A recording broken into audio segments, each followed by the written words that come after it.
dafa leeroon démb si jël benn di wax di misu rap bi taxoon di si jël benn hardcore rek sounds ne dul fesante hen saagante yi daa gasante yi nag amalante en ñu jugee gëm sax dootuñu delluwaat ku rek na jot ñu kaamil wala ñu tesiwaat li ñu wecce démb tey lañ koy teyluwaat li inna laay maari kala mun na ko fecciwaat ñun fajal lañu juddu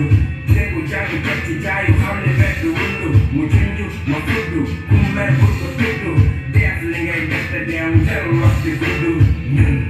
suñu kër gën a tàngi seen laaj ñu gestu ba si ma grand boobu.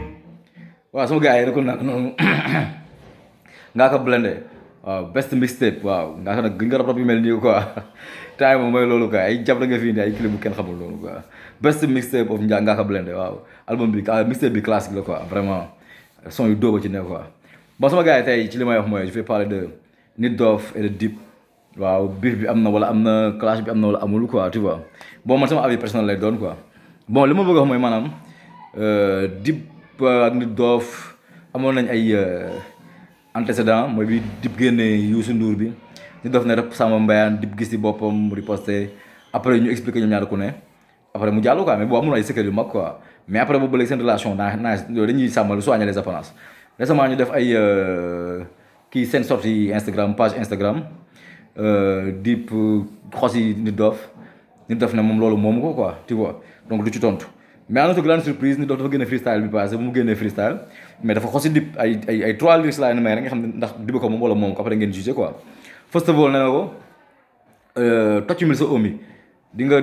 traité ba dee doo mës a digg baatu king loolu comme moom mooy king des te jëm des concerts Nit Doff nee na Dip tocc mil sa omi bul sonn jugal jarul ngay raam di ki di nga sëgg ba sonn mais doo ko mës a ne. secondo bi mu ne ko ñi xamul rek maanaam ñi amul connaissance ñoo tëkkale golo ak mastodonte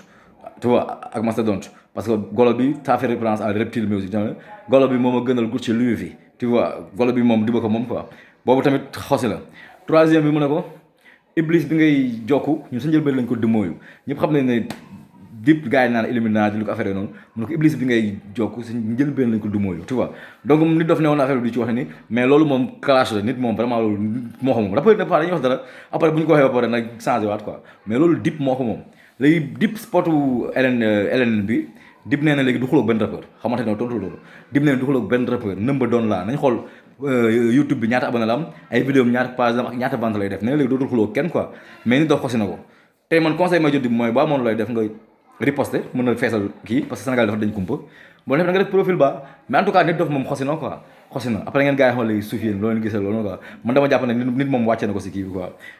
léegi Dip nag nee na moom dootul tontu day bàyyi gars yi wax waaw YouTube bi vidéo yi concert yi album bi xam naa ak amitié bi mais boo tontoon dina neex quoi dina la jàppale dina la jàppale fële na rek amitié saa su ne mën a tontu nag mais Nit Doff moom jëlaat na Kalashnikov bi quoi jëlaat na Kalashnikov bi rat kii la waaw mais ñaari MC yu tàng lañ ko ñaari MC yu tàng waaw ñu doxal hip hop quoi ñu ngi tëgg ay concert yu ngand di teg événement bi décembre Nit Doff fii ak Paris gaan bu sympa waaw nice jikko nice Dip j'ai pas eu à le côtoyer même cool boy mën na rap quoi mais daal affaire bi sam leen golo yi quoi dafa kii quoi ñu bàyyi kii bi nii quoi sama gars yi ma la ci woon bës leen cloche bi sama kanam gu ñaaw gi génn après ñu xoolal leen wax leen seen avis si commentaire bi ndax loolu la wala loolu quoi peace